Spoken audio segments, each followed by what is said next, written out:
Audio book वाङ्मय 66 युग निर्माण योजना दर्शन स्वरूप व कार्यक्रम चैप्टर 6 पार्ट 11 आध्यात्मिक जीवन के 5 कदम।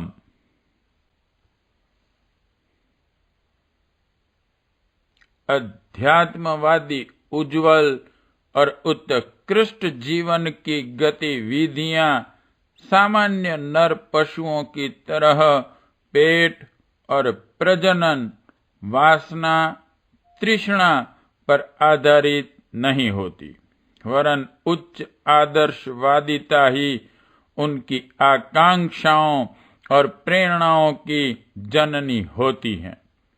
अध्यात्मवादी वह है जो आत्मा और शरीर को एक नहीं दो मानता है, दो नहीं एक को अधिपति और दूसरे को उपकरण समझता है।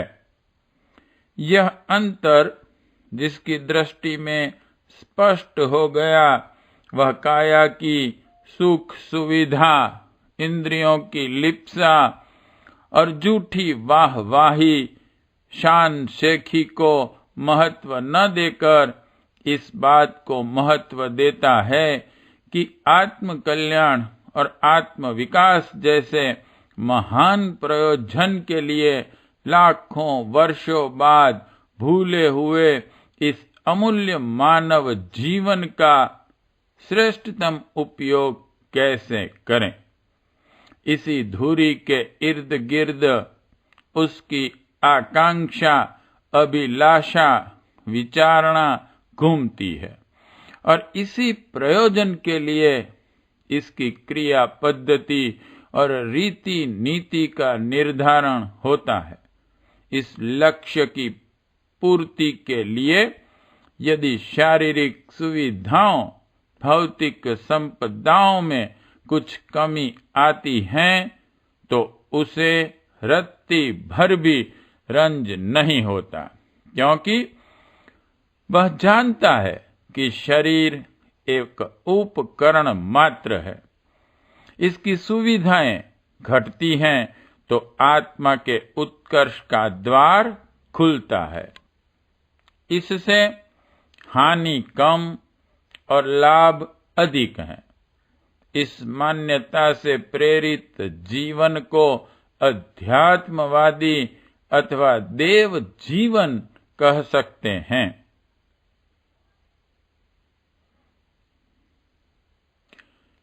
इसके विपरीत भौतिकवादी पशु जीवन वह है जिसमें सारी आकांक्षाएं, शारीरिक सुविधा और पार्थिव उपलब्धियों के लिए लालायित और नियोजित रहती हैं। हमारे पास पैसा अधिकाधिक हो, ऐश आराम के साधन बढ़ें, इंद्रिय भोगों की पूरी छूट हो, शौक, मौज, मनोरंजन के साधनों की कमी न रहे, लोग अपना रौब माने और वाहवाही की जड़ी लगा दें। बस इतनी भर लालसा जिनकी है वे इस स्तर का ताना बाना बुनते हैं। सारा समय, सारा श्रम, सारी क्षमता और सारी योग्यता इसी गोरख धंधे में समाप्त हो जाती है। आत्म कल्याण की बात तो तब याद आए जब आत्मा नाम का कोई अलग तत्व या तथ्य उनके सामने हो। शरीर ही उनके लिए आत्मा है, वही परमात्मा है, वही सर्वस्व है। शरीर और आत्मा के स्वार्थ भिन्न भिन्न हैं और आमतौर से एक दूसरे से टकराते हैं। जो इस रहस्य को नहीं समझता उसे यह सोचने की फुर्सत कहाँ है कि आत्मा की आवश्यकताओं का हनन करके शरीर की सुविधाएं बढ़ाने में बुद्धिमानी नहीं है। चंद रोज की जिंदगी में काया को क्षणिक सुख देने के प्रलोभन में जो जीवन लक्ष्य और आत्म कल्याण का उद्देश्य खो बैठेगा उसे दुनियादारी की दृष्टि से तो बुद्धिमान न कहा जाएगा, पर जन्म जन्मांतरों का भविष्य इतने भर के लिए अंधकारमय बना लेने की दृष्टि से तो उसे महामूर्ख के अतिरिक्त कुछ कहा समझा नहीं जा सकता।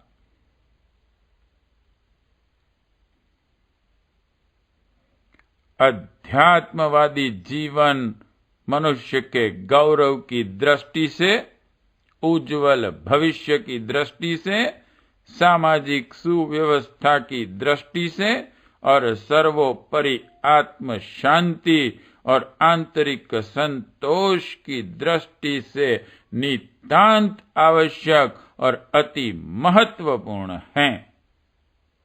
ऐसा जीवन जीने के लिए प्रेरणा हो और अभिलाषा जागे, उसे सच्चे अर्थों में सौभाग्यशाली और दूरदर्शी कहना चाहिए।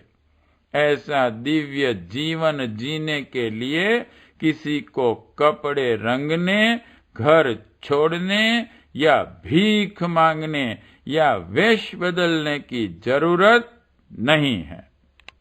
न सारे दिन जप, तप, व्रत, स्नान, देव दर्शन, कथा कीर्तन में संलग्न रहने की जरूरत है। थोड़े समय आत्मचिंतन और ईश्वरीय प्रकाश की प्राप्ति के लिए उपासना करना उचित है, पर इसका प्रभाव तो इस कसौटी पर आंका जाएगा कि अध्यात्मवाद के सिद्धांतों और आदर्शों को किस सीमा तक हमारी विचारणा, आस्था और कार्य पद्धति में कितना स्थान मिला। शरीर और मन को सुख देने वाली तृष्णाओं से मन को मोड़कर उन्हें आत्म कल्याण के प्रयोजनों में किस सीमा तक लगाया जा सका। इस मार्ग पर चलाने वाले को आरंभिक कदम 1. सादा जीवन, 2. उच्च विचार की संगति मिलाते हुए चलना पड़ता है। विलास और आडंबर की पूर्ति के लिए जो ढेरों समय और ढेरों पैसा लगाता रहता है, उसे बचाकर ही आदर्शवादी प्रयोजनों के लिए अपनी क्षमता का एक अंश लगाया जा सकना संभव हो सकता है। जो जितना खर्चीला और आडंबर पूर्ण जीवन क्रम चला रहा होगा, उसकी उतनी ही आवश्यकताएं, उलझनें तथा चिंताएं तथा व्यस्तताएं बढ़ेंगी। इसलिए दिव्यत्व का आरंभ मीत व्ययता से किया जाता है। उच्च विचारों का सीधा संबंध सादा विचार, नम्रता, सादगी और साधना से हैं। औरों से अधिक अपना प्रदर्शन करने की या सुख भोगने की लिप्सा को जो जितना घटाता चलेगा, उसे अपने तथा अपने परिवार के निरर्थक खर्च और आडंबर अनावश्यक लगेंगे और आत्म कल्याण के लिए, लोक कल्याण के लिए अधिक समय मन और शक्ति लगा सकना संभव हो जाता है। यह परिवर्तन जहां भी दिखाई दे वहां आध्यात्मिकता के प्रकाश की किरणें अवतरित होना आरंभ हो गई, यह माना जा सकता है।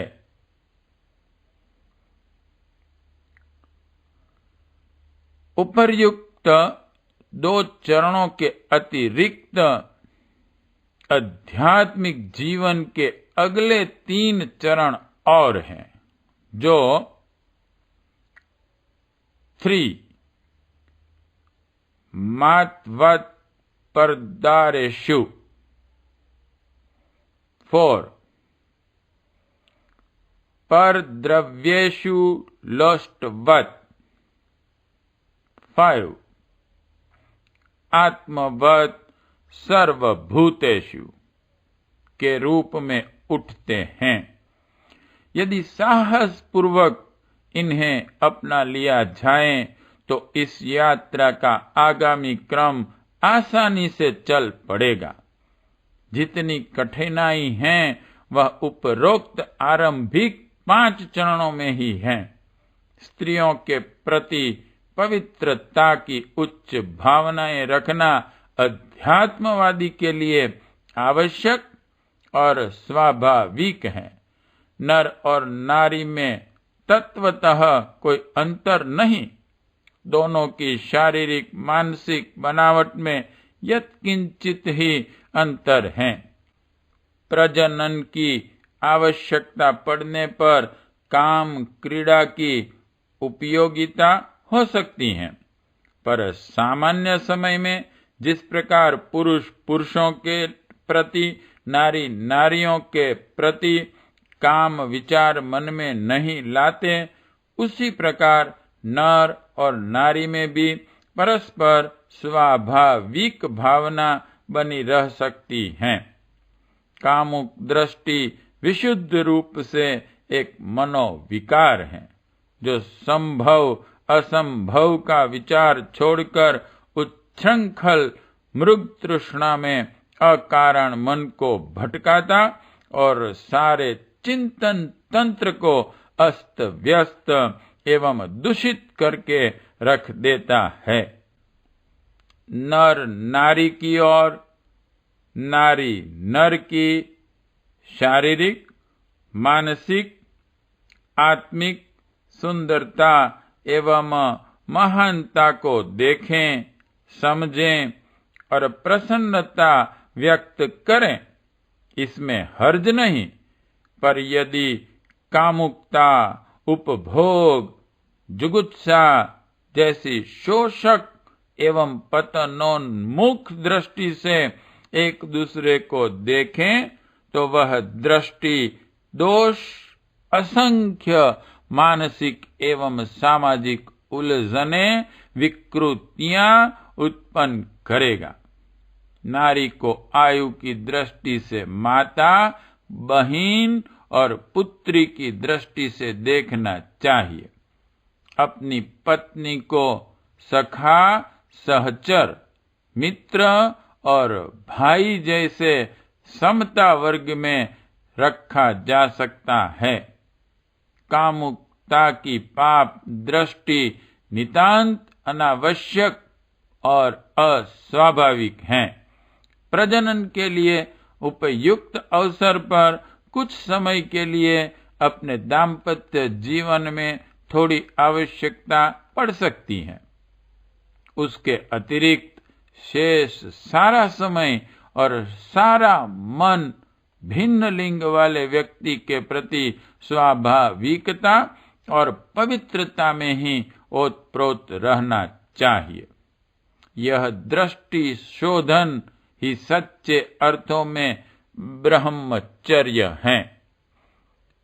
इसका विवाहित, अविवाहित सभी पालन कर सकते हैं और अपने आत्मबल और ब्रह्म वर्चस्व को अभिष्ट मात्रा में बढ़ा सकते हैं। धन ठिकरी के समान, अर्थ और अनुपयोगी मानना आध्यात्मिकता का चौथा चरण है। हम केवल श्रम अर्जित, ईमानदारी और उचित साधनों से कमाए हुए धन की ही इच्छा करें और वह जितना भी न्यूनाधिक कमाया जा सकता हो उतने में ही निर्वाह का बजट बनाएं। आध्यात्मिकता का पांचवा चरण यह है कि हम अपने समान सबके दुख सुख को समझें, दूसरों के सुख में अपने सुख की और दूसरों के दुख में अपने दुख की अनुभूति जोड़ें। अपना सुख बांटने और दूसरों का दुख बांट लेने की आकांक्षा हमें वसुधैव कुटुंबकम के उच्च आत्म स्तर तक पहुंचा देती हैं।